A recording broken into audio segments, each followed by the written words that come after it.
하나님 말씀은 구약 성경 이사야서 19장 23절에서 25절까지입니다.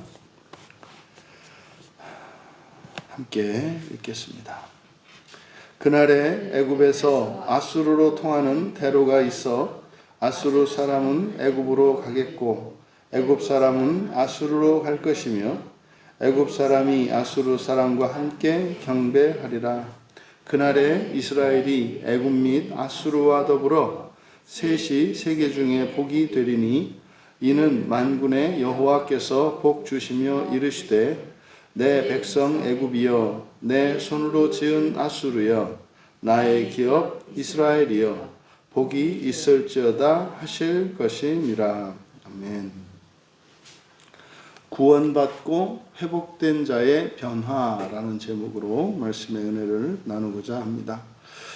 지난 시간 하나님께서 애굽을 치시고 고치시는 과정을 살펴봤습니다. 그렇다면 이제 하나님의 징계를 통과하고 회복된 사람에게는 이제 어떤 일이 일어날까? 바로 이제 오늘 본문은 그 놀라운 장면을 보여줍니다.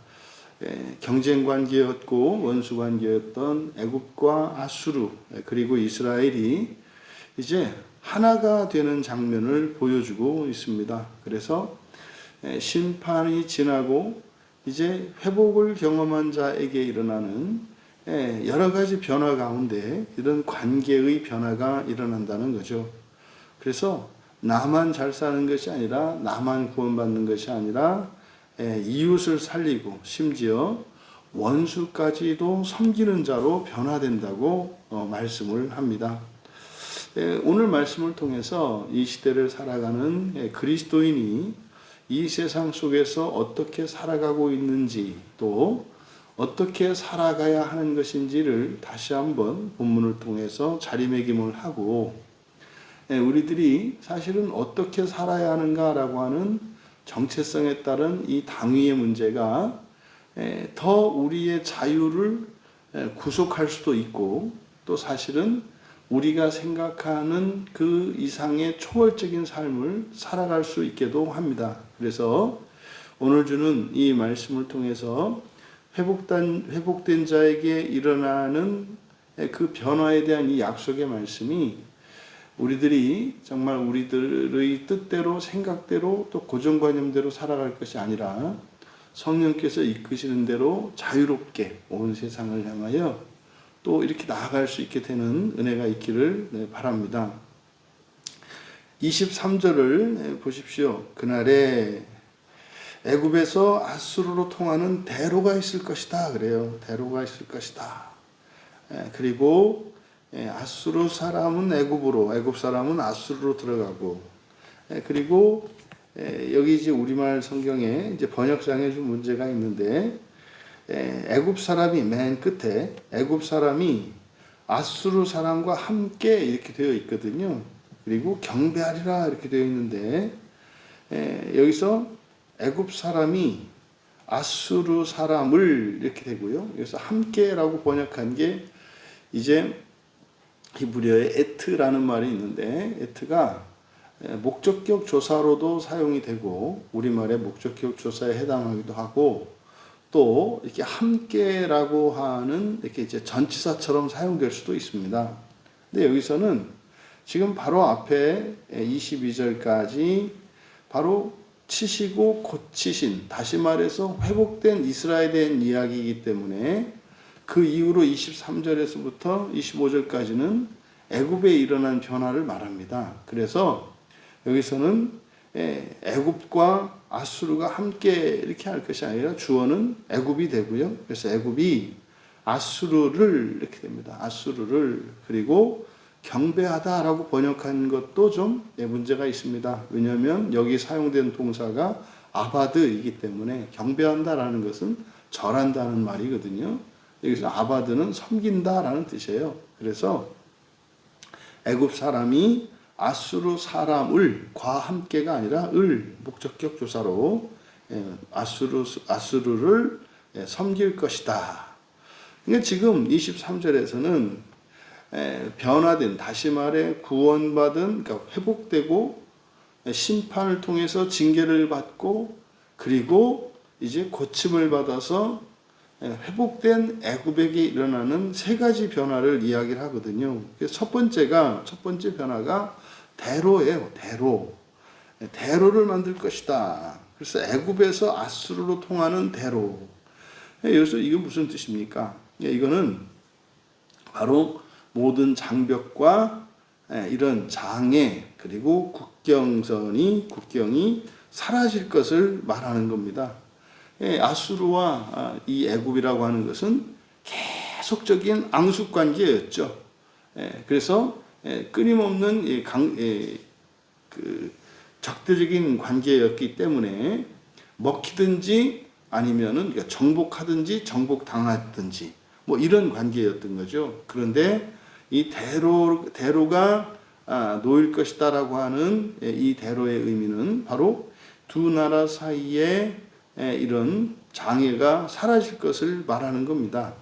여기 대로라고 번역된 이 메실라는 보통 이제 우리로 말하면 이제 오늘날 우리들로 말하면 포장도로에 해당이 됩니다. 포장도로에 해당이 돼요. 그래서 원래 이제 흙을 돋운다라고 하는 말에서 만들어진 거거든요. 그래서 이 대로는 이제 공공도로에 쓰이고 큰 길을 의미합니다.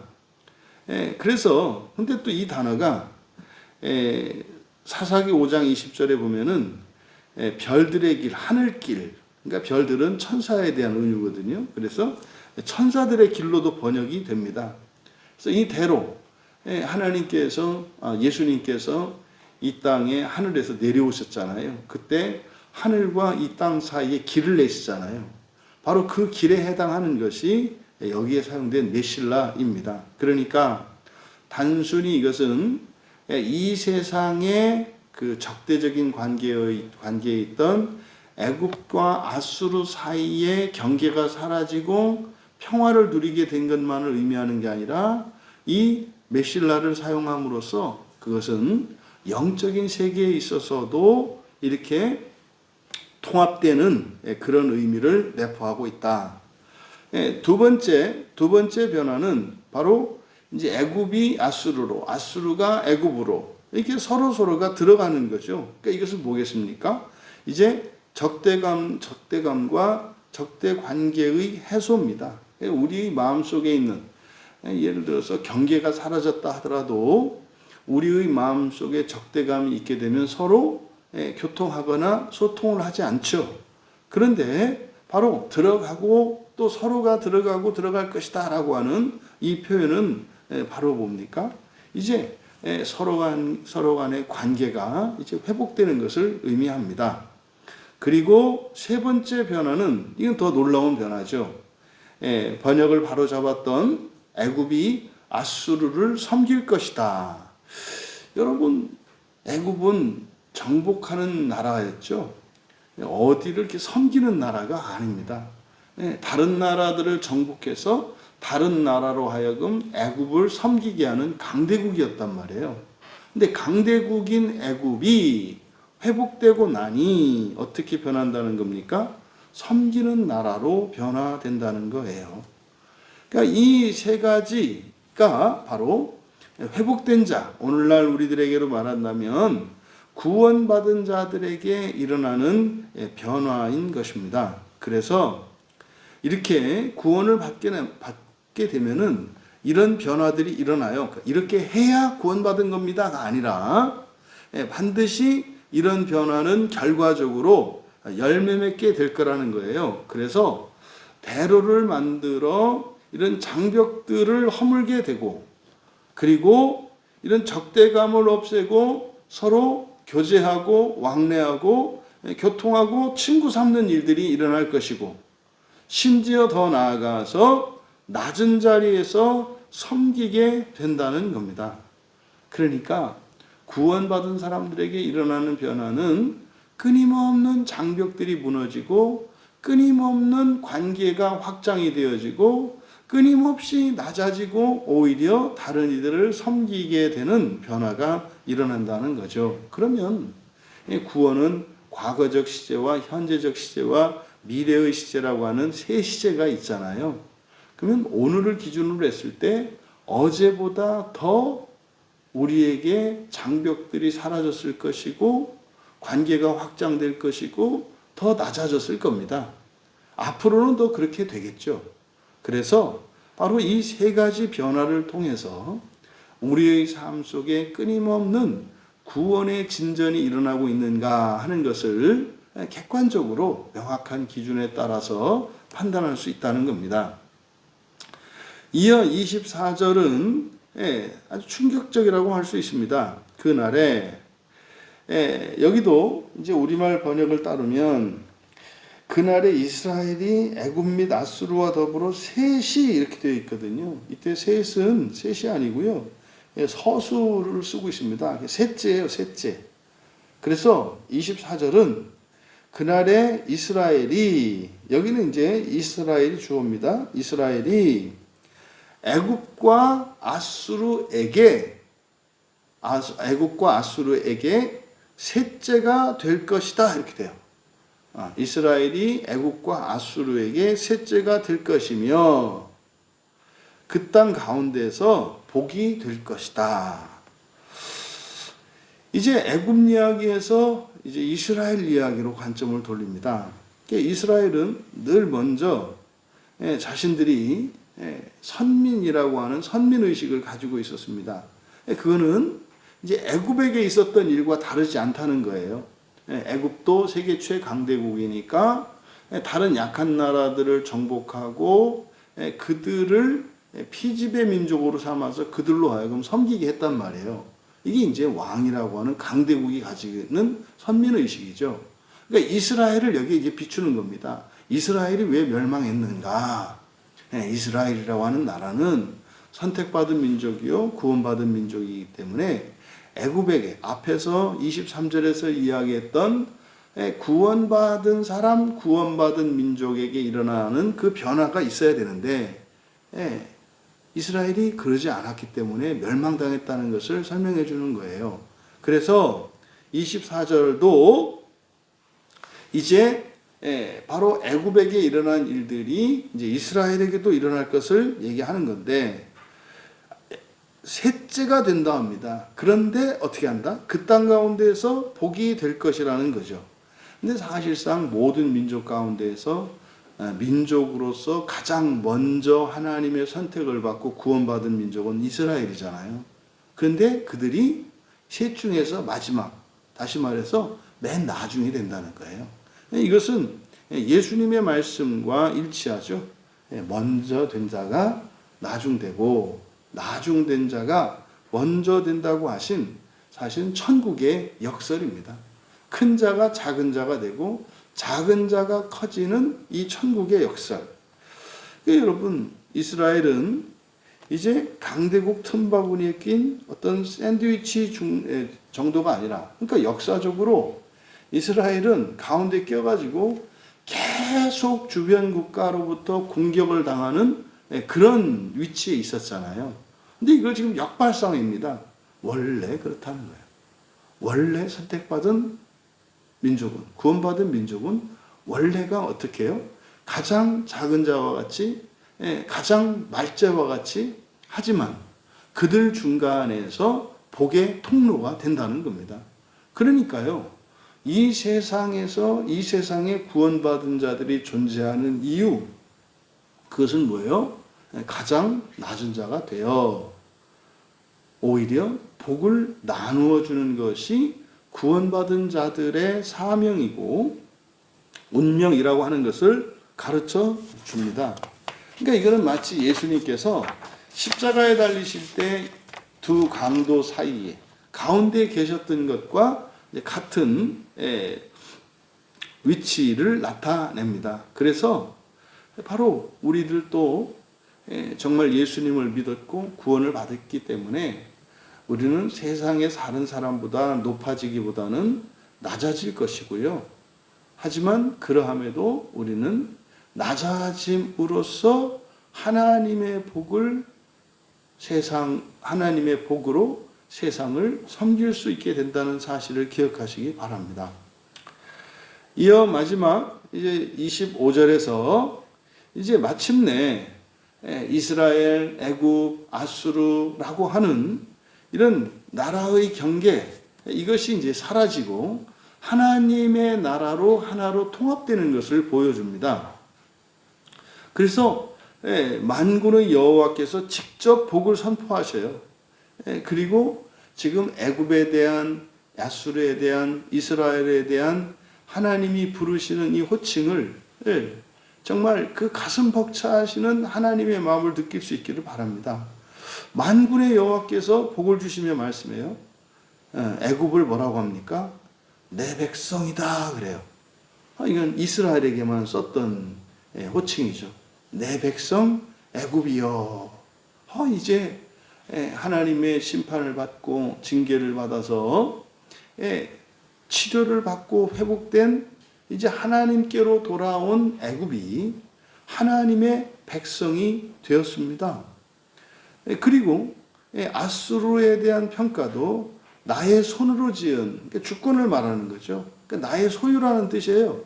나의 소유된 아수르여. 여러분, 하나님의 소유된 것을 우리가 거룩하다 합니다. 그러니까 거룩한 나라로, 하나님의 소유된 나라로 아수르를 부르고 계세요.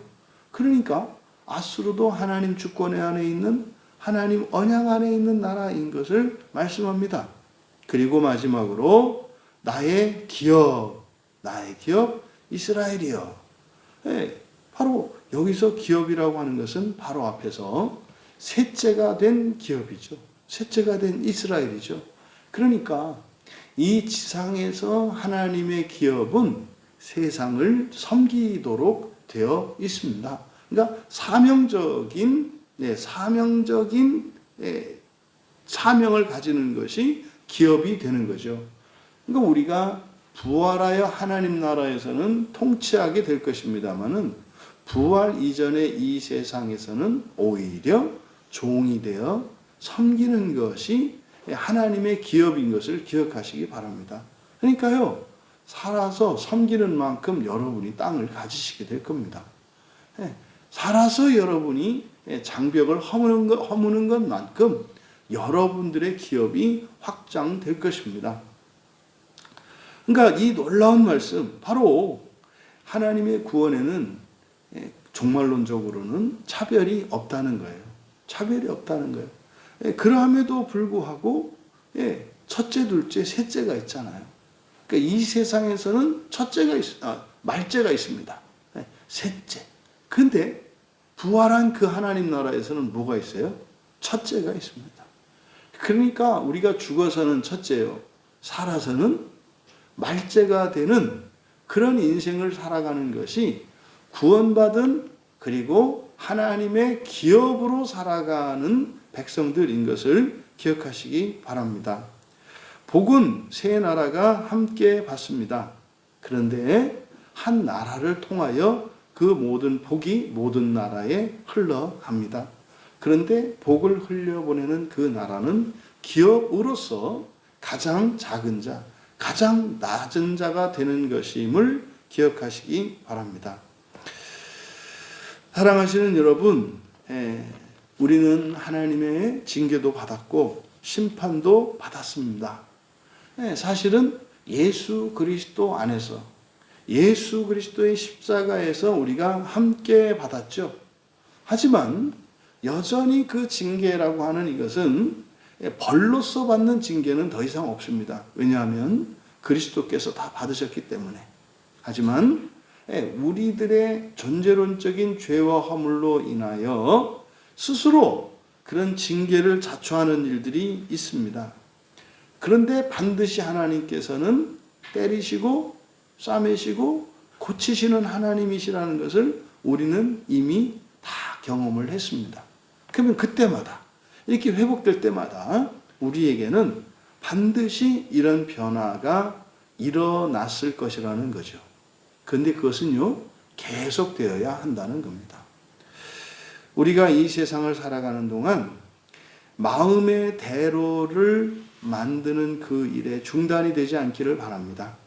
그래서 우리들이 가지고 있는 이런 편견 또는 이렇게 어떤 장벽들, 기준들, 다른 사람들이 다가오지 못하게 하는 그 모든 장벽들을 허무는 것, 이것이 대로를 만들며 살아가는 길입니다.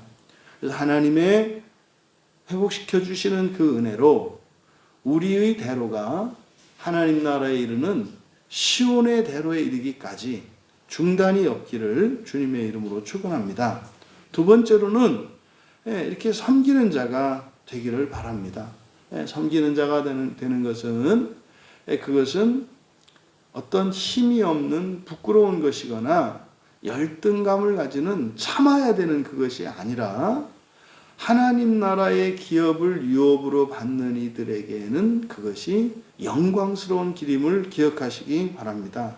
그래서 이 세상에서는 섬기는 자로, 그리고 부활하여 그 나라에서는 다스리는 자로 살아가게 된다고 하는 이 역사를 여러분들이 꼭 기억하시기 바랍니다. 그리고 세 번째로는 이렇게 사명을 감당할 수 있는 우리 모두가 되기를 바랍니다. 사명을 감당한다는 게 결국 뭡니까? 첫째 부활이에요. 첫째 부활에 참여하는 사람들은 자신의 주어진 현실의 삶에서 그것을 사명으로 받아들입니다.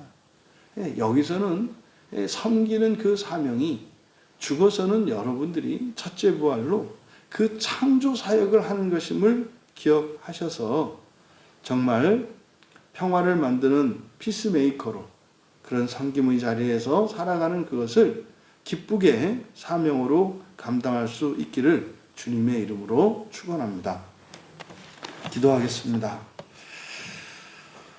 사랑의 하나님, 심판을 넘어 구원을 넘어 화해와 연합으로 이끄시는 주님의 놀라운 구원의 계획을 찬양합니다. 주님, 저희 모두가 구원받은 자들로서 여전히 마음의 벽을 쌓고 대로를 쌓기를 꺼려한 것은 아니었는지 이 시간 돌아보며 회개합니다. 이후로 저희들의 마음을 열어 이웃을 향하여 나아가게 하시고 보다 더 적극적으로 낮아지고 오히려 섬겨 이 세상의 모든 막힌 담을 허물고 복의 통로가 되어 살아가게 하옵소서. 이 세상 모든 이들을 하나님의 백성, 하나님의 기업, 하나님의 소유라 부르시는 그 하나님의 마음을 깨달아 하나님 은혜에 감사하며 온 열방이 하나님 안에서 하나 되어지는 그날의 소망을 품고 살아가며 승리하게 하옵소서. 감사하며 예수님의 이름으로 기도하옵나이다.